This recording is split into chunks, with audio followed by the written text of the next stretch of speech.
El siguiente programa es financiado con recursos del Fondo para el Desarrollo de la Televisión y los contenidos de la Autoridad Nacional de Televisión. Tuvimos que volar, teníamos las alas rotas, la vida se quebró. ¿Quién cuenta nuestra historia de dolor? ¿Quién tejerá los puentes hoy? Tuvimos que emigrar, nacer de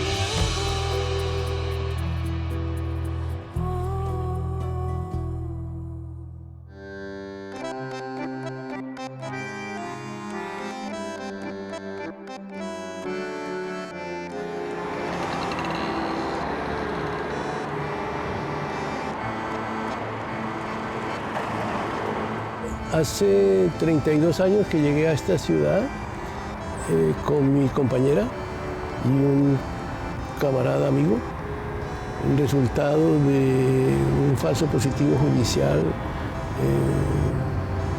creado y desarrollado por las Fuerzas Armadas en cabeza de Landazábal y Díaz San Miguel, con la connivencia del entonces procurador Jiménez Gómez.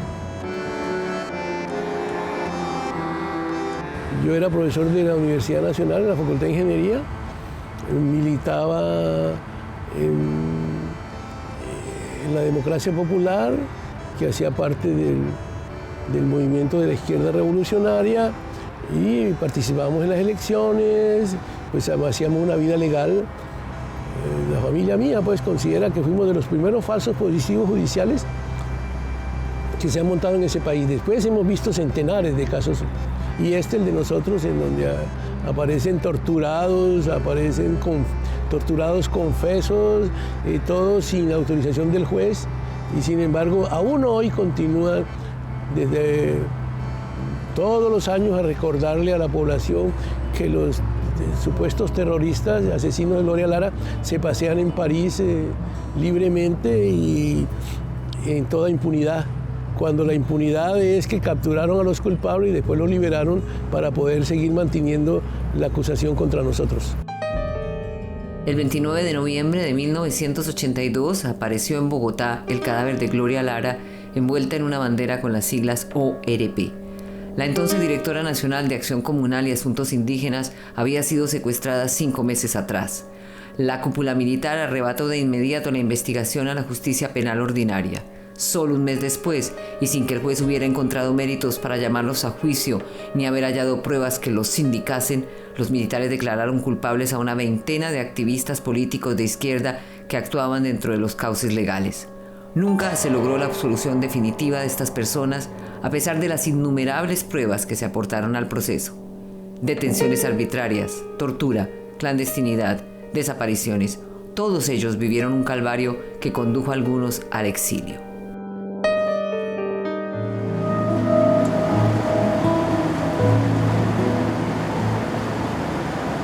Llegar a Europa, lo primero es que llegamos fue al aeropuerto de Milán, y amigos sindicalistas y comunistas italianos son los que nos reciben y nos acogen como lo que éramos, luchadores por la democracia, por la igualdad, por la justicia. Nos atienden muy bien y ellos entienden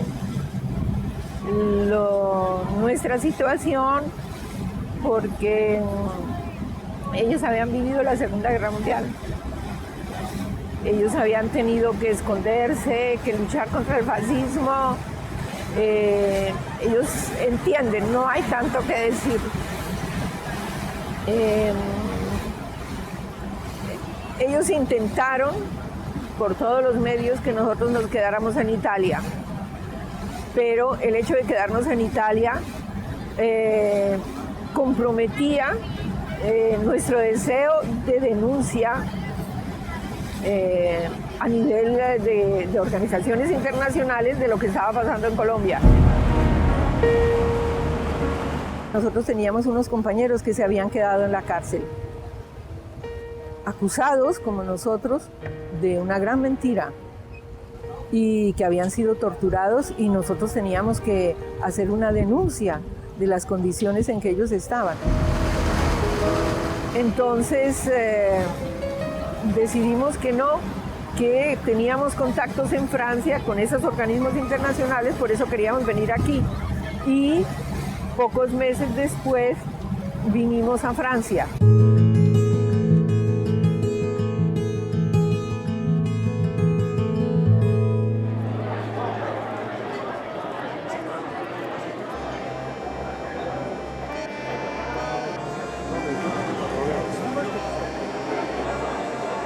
Las Fuerzas Armadas estaban interesadas en sabotear el proceso de paz con el M-19. Era el interés fundamental que adelantaba Belisario.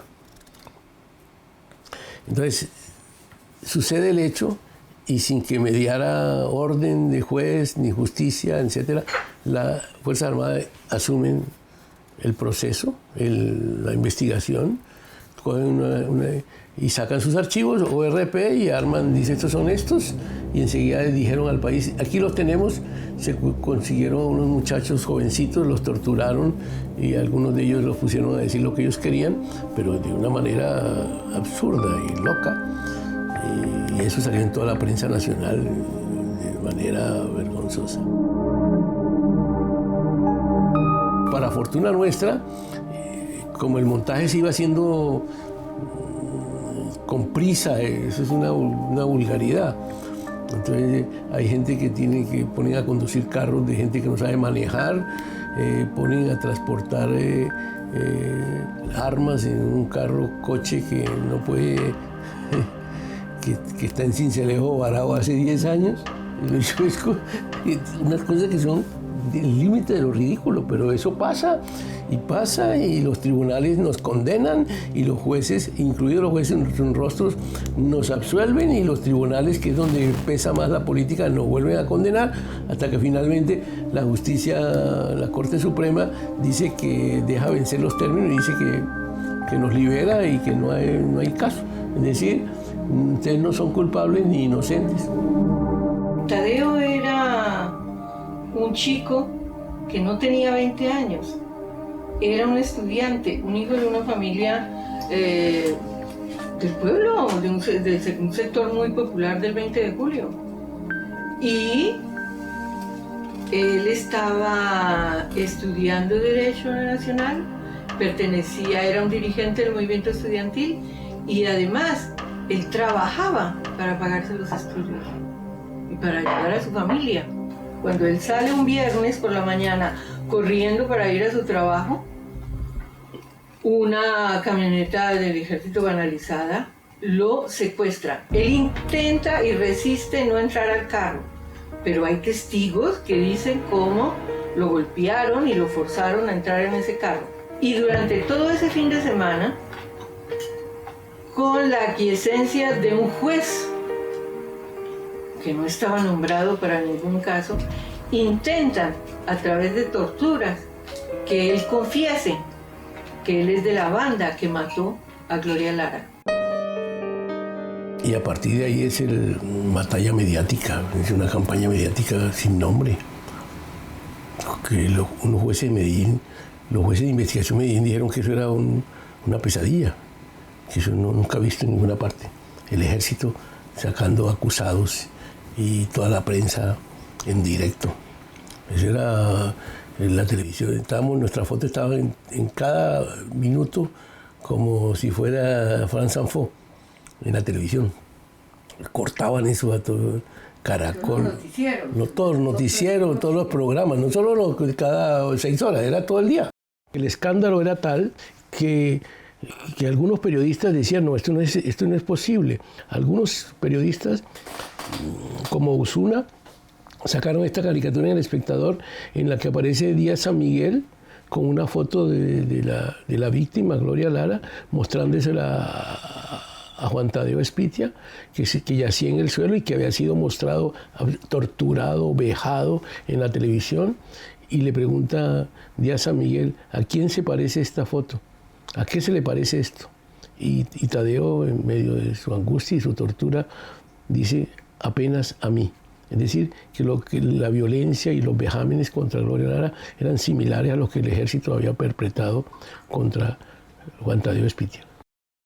Y lo peor de todo es que se encontraron los videos preparatorios de lo que se publicó en la televisión, las correcciones, el montaje de las confesiones, varias filmados, no, ese no, corrija aquí, así, otro. Y además eso no correspondía, no tenía nada que ver con lo que el levantamiento que se hizo cuando la mataron.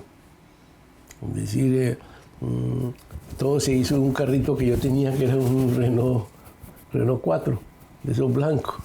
Y resulta que el carro que habían secuestrado a la señora era azul, pero eso no importa. Nos secuestraron un carro blanco, la matamos un carro blanco, llevamos, decía Tadeo que llevamos a la presa a la casa de nosotros, que era en el barrio Montes, Ciudad Montes. Y la prensa decía que claro, que era una cárcel, porque las ventanas estaban llenas de rejas. Cuando en Bogotá todas las casas tienen rejas.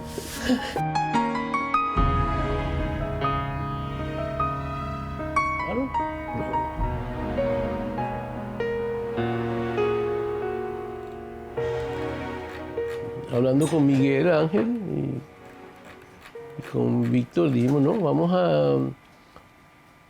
a decir la verdad de nuestro caso, la nuestra. Es posible que no sea la verdad de todos los que estábamos implicados en el caso, pero es la versión nuestra. Decidimos hacer un blog, pero evidentemente ese blog rapidísimamente, de manera rápida, quedó desbordado por la misma situación política colombiana. Y dijimos, no, entonces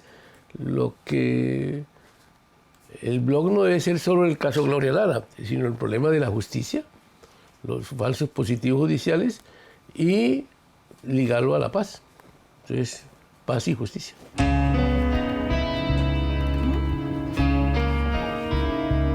Por ahí también llegamos al exilio, a una ventana al exilio. Es decir, ¿cuál es la verdad del exilio? ¿Por qué se está aquí? Dice, hace 3 décadas algunos amigos míos y yo fuimos vilmente acusados por la cúpula militar colombiana de un crimen atroz. Los motivos de esa acusación aún no los puedo entender a pesar del paso del tiempo. Lo único claro es que con esa acusación nos obligaron a vivir una vida jamás soñada, lejos de nuestras familias. Y créanse o no, todo lo que se hace obligado, por más fructífero que sea, siempre tiene el sabor de la derrota.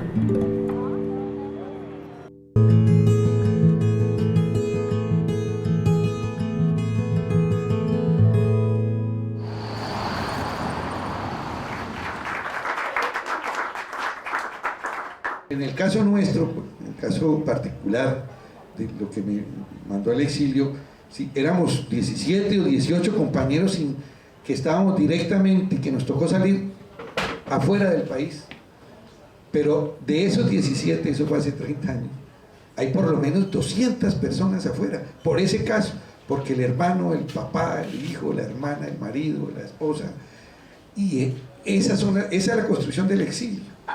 No es el compañero solo, sino es la construcción familiar. Aquí yo veo caras conocidas donde vinieron por su compañero, por su compañera, y están aquí hace muchos años.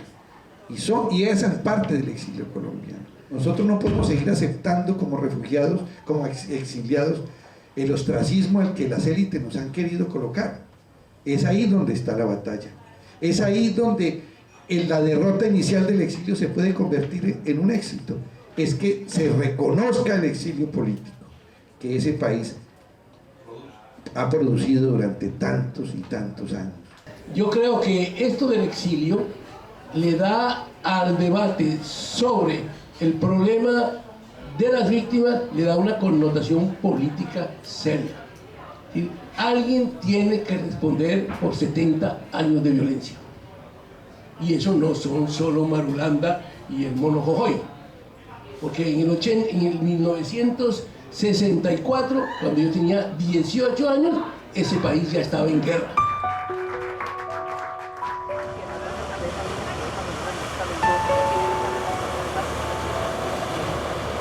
Cuando llegamos, en París existía un comité de France-Amérique Latine que animaba a algunos compañeros del M, exiliados del M-19, y un cura a quien siempre he tenido profundo respeto y que fue asesinado ulteriormente, el cura Calderón, y nos hicieron una especie de fiesta de acogida.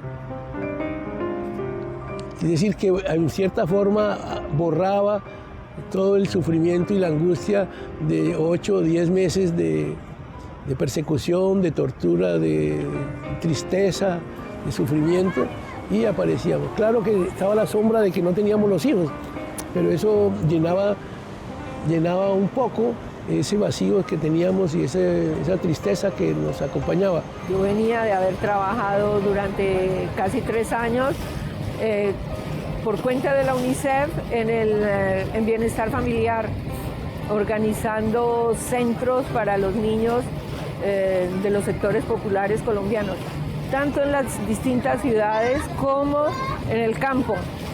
Luego, pues hacer una vida aquí no es fácil. Sobre todo, yo llegaba con 40 años, que no es una edad, no es 20, no son 20, cuando uno tiene 20 años distinto cuando tiene 40. A los 40 años somos hombres hechos, con carreras profesionales definidas, y aquí pues siempre hago lo mismo. Cuando estoy en dificultades me vuelvo ingeniero. Entonces aquí me volví ingeniero, hice un curso, 1 año de robótica, me dediqué a la informática industrial y bueno, empecé a buscar trabajo con dificultades porque por la edad en la informática hay que tener 20 años.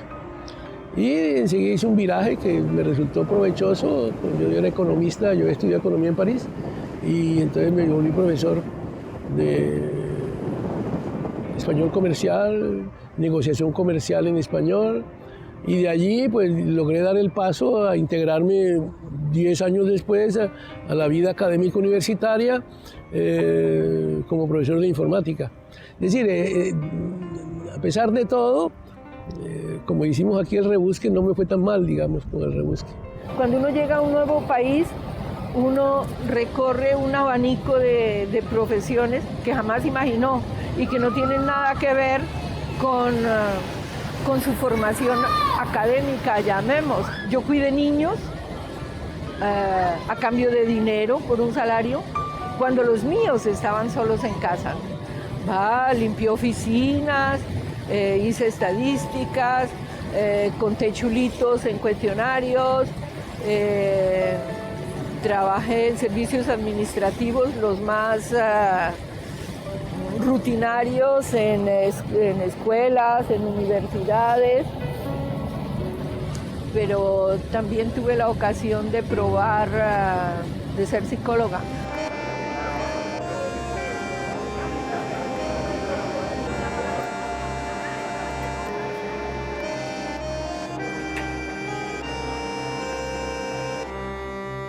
Al día siguiente de haber aparecido en la tele, que veo en un periódico que las fotografías del jardín de mi casa, de la entrada, y el vespertino dice: esta es la cárcel del pueblo, donde estuvo secuestrada y fue maltratada y violada y todo, Gloria Lara. Yo creí que me moría. Mostraban la casa de muñecas de mi hija, que era una casa que estaba en el jardín. Era una caja de maquinaria canadiense, en pino, que mi papá había adaptado, le había hecho ventanitas, puertas, y la habíamos pintado, y era la casa de muñecas de mi hija. Y entonces decían los periodistas que esa era la cárcel del pueblo donde había estado Gloria Lara. El único sentimiento que puede compararse a lo que yo sentí es una violación. Es decir, las cosas más íntimas, más queridas, porque era algo que había hecho mi padre, era de mi hija, estaba en el interior de mi casa, en el jardín, y ellos decían que eso había servido para cometer actos atroces, innombrables, inmorales, que yo repudiaba y repudio hoy mismo. Y ellos decían que sí, que eso se había hecho ahí. A partir de ahí fue que yo supe que, ahí sí que la vida había cambiado, que ya no tenía casa, mis hijos tampoco, no había hogar, y que teníamos que defendernos de ese monstruo que es la represión militar, la ciega, que ciega y que patea y mata a todo el mundo sin preguntar, sin pruebas, sin nada. Y es ahí cuando yo pienso que hay que empezar a pensar en cómo protegerme y proteger a los míos, ¿no? Cuando abrí la prensa, encontré la foto mía en primera página del Tiempo.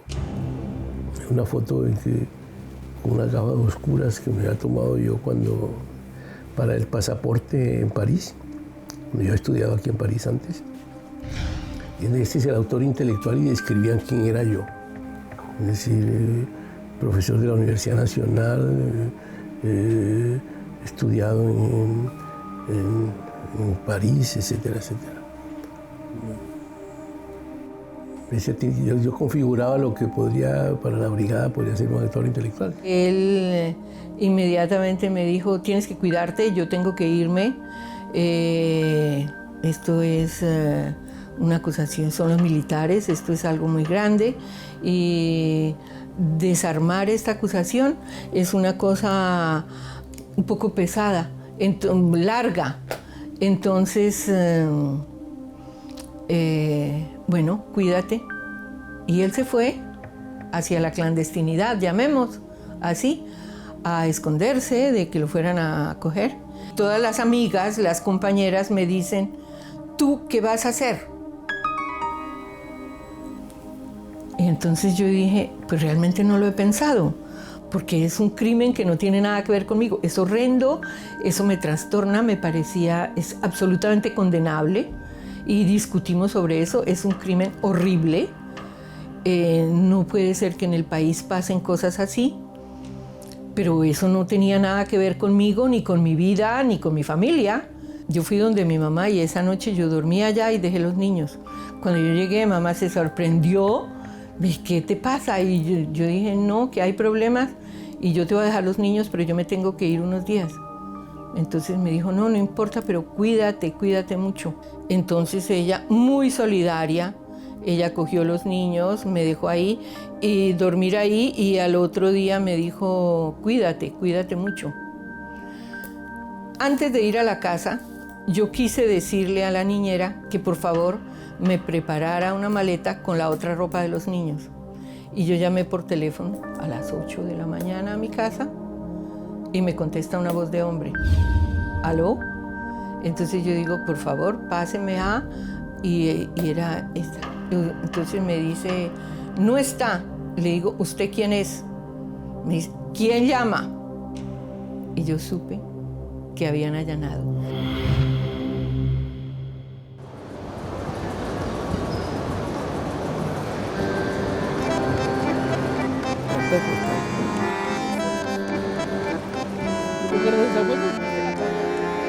Una señora.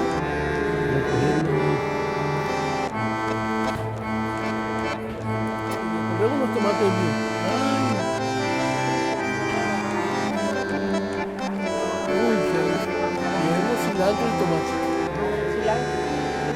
Un poquito de cilantro y tomate. Un petit chèvre, mira, aquí está. Le chèvre. Madame, bonjour. Tu prends du chèvre sec ou demi-sec? Demi-sec. Moi, je m'appelle Inès. Inès, votre fille s'appelle Inès. Enchantée. Oui, enchantée, madame. Et Inès, il est moitié moitié marocaine et moitié serbe. J'ai appris ça ici, quand je suis venue en Europe. ¿Tú venías aquí con Cristóbal? ¿De qué hablabas?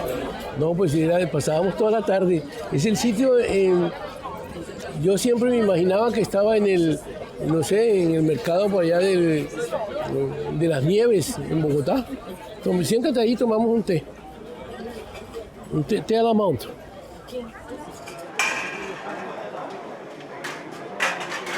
Pero yo no me demoro después, yo vengo pronto. Ya se acababa a las 8, ya hasta las 9 Vous avez le droit de challenge quand même. Merci. Ne vous inquiétez pas, n'ayez pas peur. Sí, On ne va pas l'exploser. Ah, eso. Et le vent. Che, Rodrigo, ¿cómo estás? Bueno, y lo que sí te dije, te lo escribí, es el sonido para el día ese, ¿no?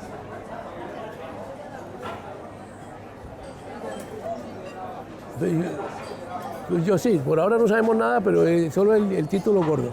Bueno, yo te tengo informado. Ok, un abrazo. Ok, chao.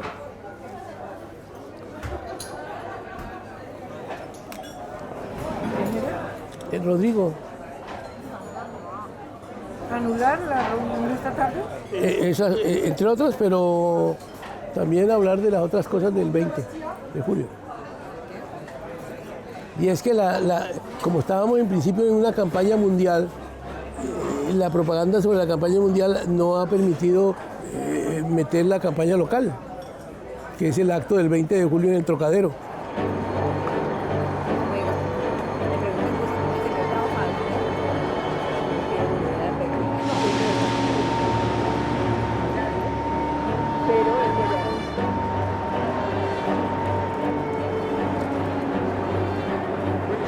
Ay, mi negro, ¿cómo estás? ¿Cómo estás? Pero, y me vas a preguntar serio.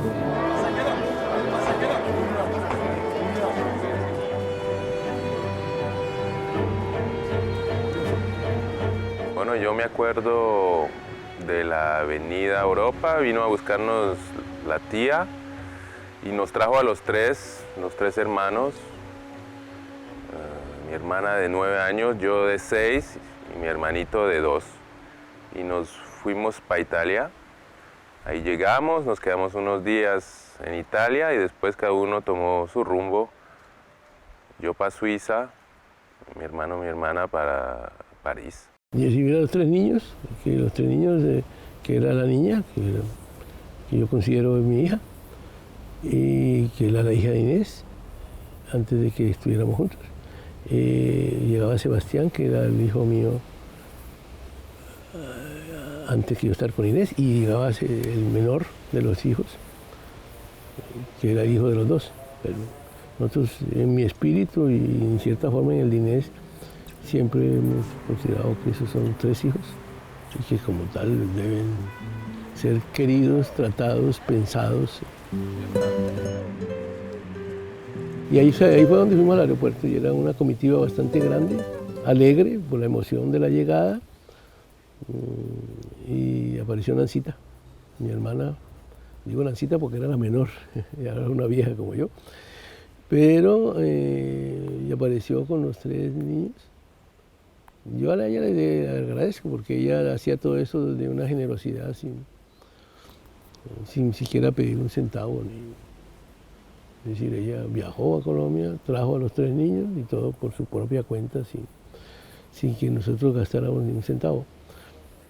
En este mundo del exilio y de la huida, pues uno tiene oportunidad de conocer de tanta gente linda y tanta generosidad, pues que en cierta forma lo reconcilia uno con la vida, porque después de tanto odio y tanto calumnia, animadversión, cobardías, pues uno encuentra gente bellísima.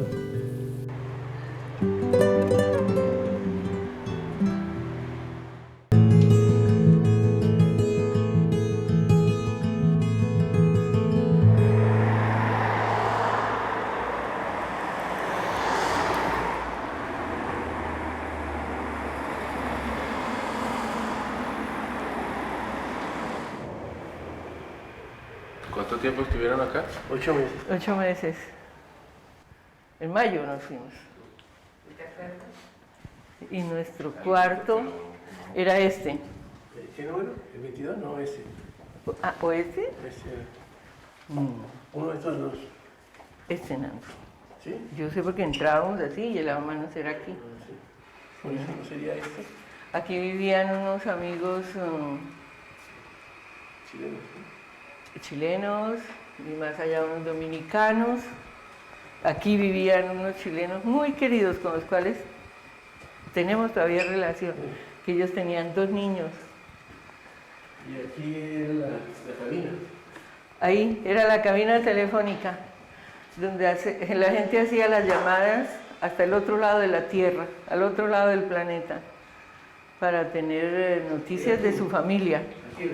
Sí, entonces uno se escondía ahí para llorar, hablar, preguntar. Entonces era un ambiente muy afectuoso, muy solidario. Muchísimas actividades se proponían, porque cada uno quería hacer conocer su país, no su caso. De su caso no se hablaba nunca nadie. Nunca nadie. Y eran antes y hoy pues habitaciones donde uno tenía toda la privacidad. Ellos te entregaban la llave y... Ah, no puedo creer. Hay que correr las cortinas.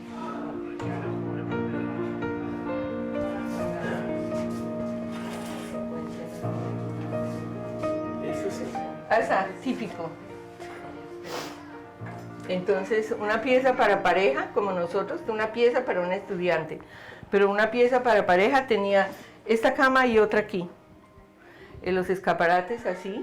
Y tenía un escritorio más pequeño. Aquí no.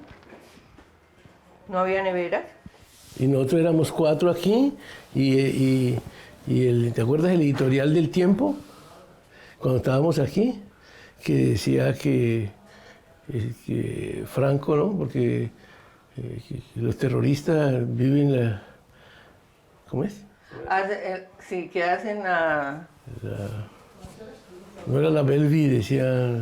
No, el exilio caviar. El exilio caviar. Y aquí estábamos. Inés lavaba en ese lavamanos que eran más chiquitos. No, era lavamanos así. Ahí tenía yo que lavar los blue jeans de Joaquín. Que se orinaba 4 veces por día. Que hay lo sorprendente de esa permanencia aquí de 8 meses es que cada vez que me preguntan a mí cuáles son los sitios que más parisinos, que esto no es París, que más no sé, con el cual tienes más afectos, siempre yo vuelvo aquí. He trabajado mucho con refugiados en foyer como estos, no siempre tan bonitos. Son bonitos, sí. Y bueno, ha sido así. He vivido esa dificultad con la gente con la quien he trabajado yo y bueno, es interesante para mí estar aquí y ver eso. No me siento refugiado, no lo soy. En la adolescencia ha sido un momento donde uno se pregunta de dónde soy más y por qué no estoy allá y por qué todo eso, pero poco hemos hablado de eso, yo creo. Yo he hablado con mi mamá un poco de la historia, de lo acontecido, de lo que pasó. He pensado mucho en eso, he pensado en lo que ha podido pasar en mí y que explica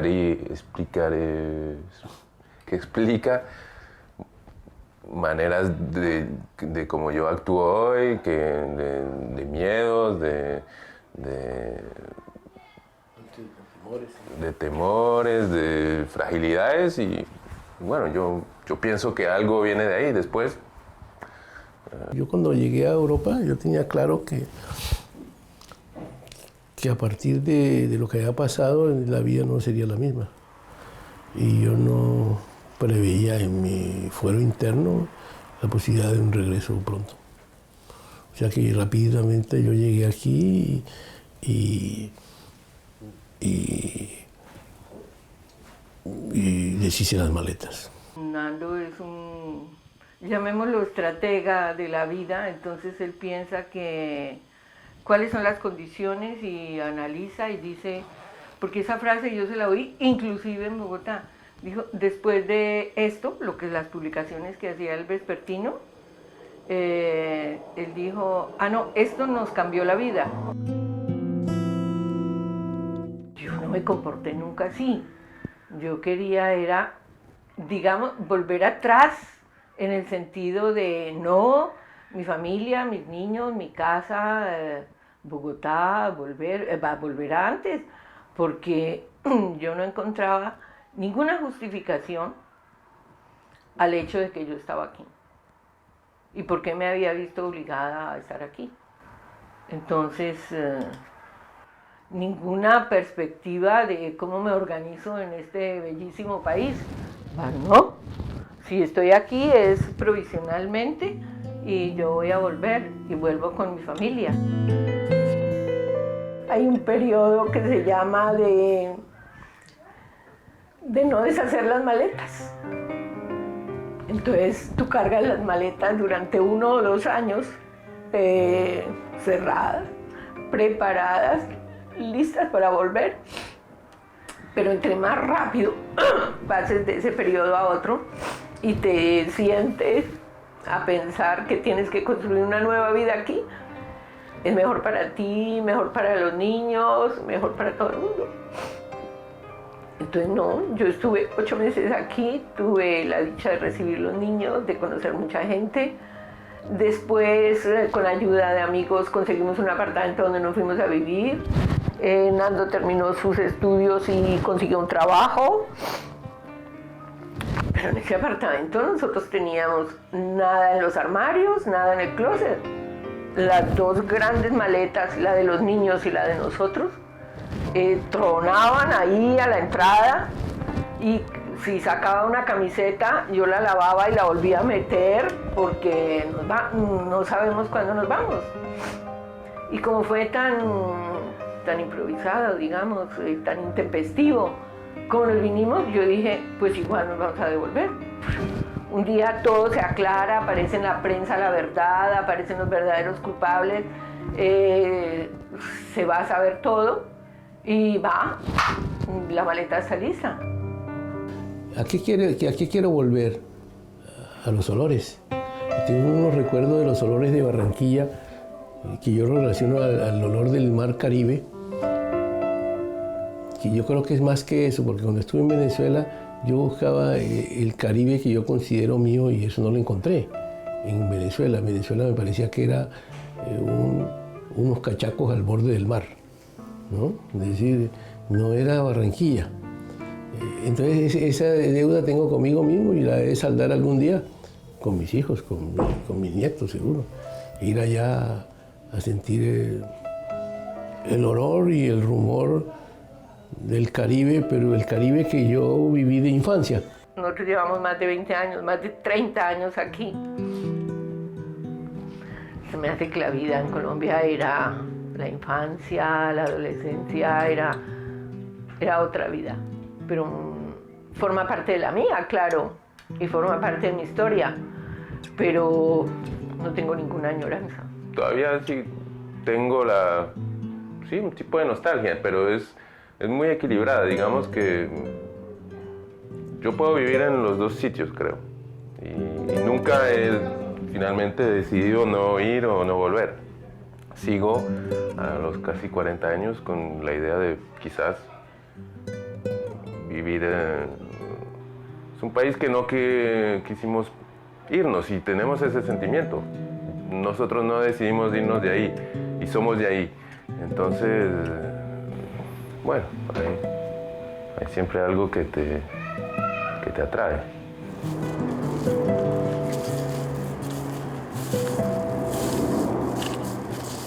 Qué bonito, ¿no?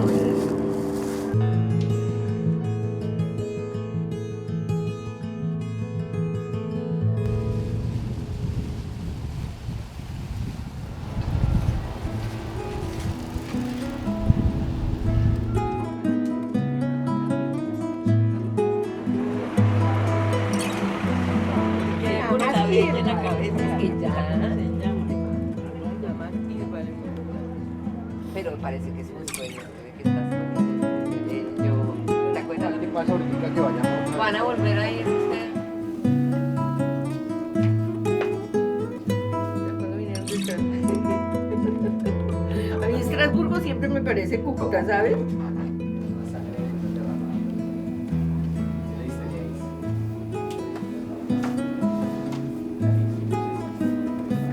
¿No te parece lindo la idea que tú eres?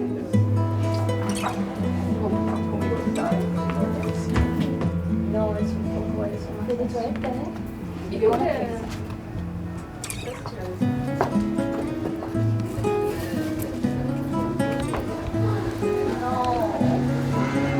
No, pues.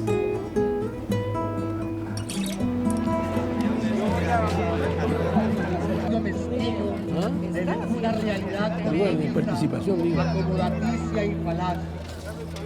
El encuentro de la palabra con el espíritu de la ciudad, palabra que resuena, sensibiliza, da forma a lo incierto y musicaliza las emociones más profundas. La poesía pertenece a la fibra de la ciudad. En un avión, dediqué con mis arenas de la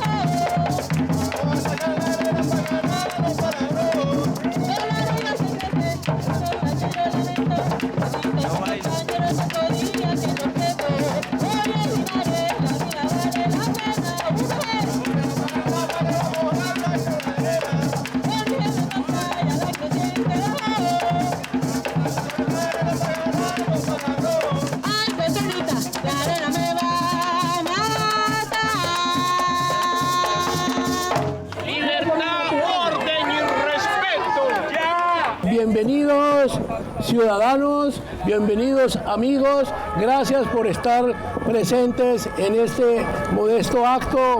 Hace un año iniciamos la actividad Ciudadanos por la Paz de Colombia.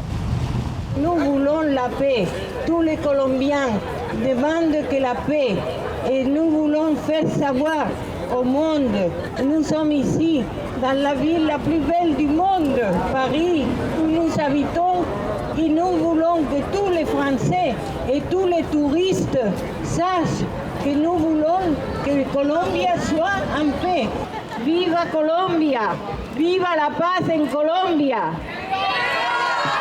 ¡Viva la Colombia!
El exilio es como un gran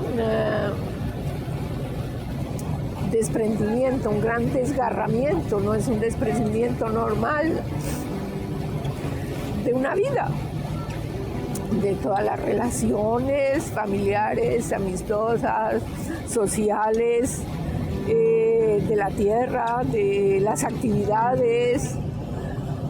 Es un rompimiento, pero no un rompimiento tajante, porque uno siempre los primeros años piensa que puede volver, que uno va a recoser las relaciones rotas. Pero afortunadamente en la medida en que empieza a tejer nuevas relaciones, nuevas amistades, nuevos trabajos, otro mundo, a conocer otra lengua, otra historia y sobre todo a hacer nuevos proyectos. A decir, hay otros motivos de lucha, hay también injusticias aquí y yo pienso que ese gran desgarramiento se acaba y en un momento dado deja de ser doloroso, pero es muy largo. Deja de ser doloroso cuando uno se siente attaché, ligado a una nueva realidad y a nuevos proyectos y a nuevas empresas de enderezar entuertos, como diría Don Quijote. A mí me pueden quitar todo, no me importa nada, pero llevo conmigo lo más importante para mí es, yo le decía, lo bailado. Y para mí, ¿qué era lo bailado? Es decir, las luchas, las modestas victorias, que vistas con ojos de hoy son ridículas. La lucha por la tierra con los campesinos, recuperar una tierra infértil, seca, pero cuyo símbolo significaba símbolo de combate y de victoria y de dignidad. Esas alegrías son las que me traía conmigo y son las que siempre me han acompañado, porque lo más importante lo traje conmigo, que era la lucha, las victorias y también las derrotas, pero las derrotas colectivas con mis camaradas, mis amigos.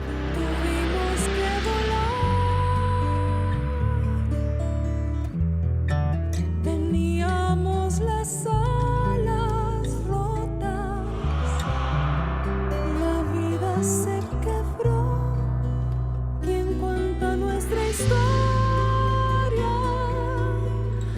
de dolor, ¿quién tejerá los puentes hoy? Tuvimos que emigrar, nacer de nuevo.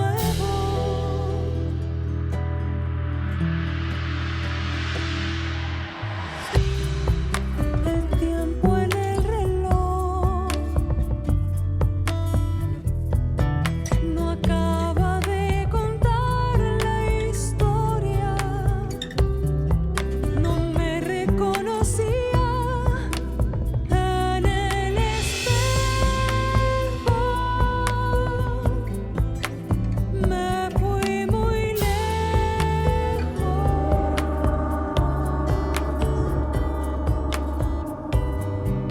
Tuvimos que emigrar, nacer de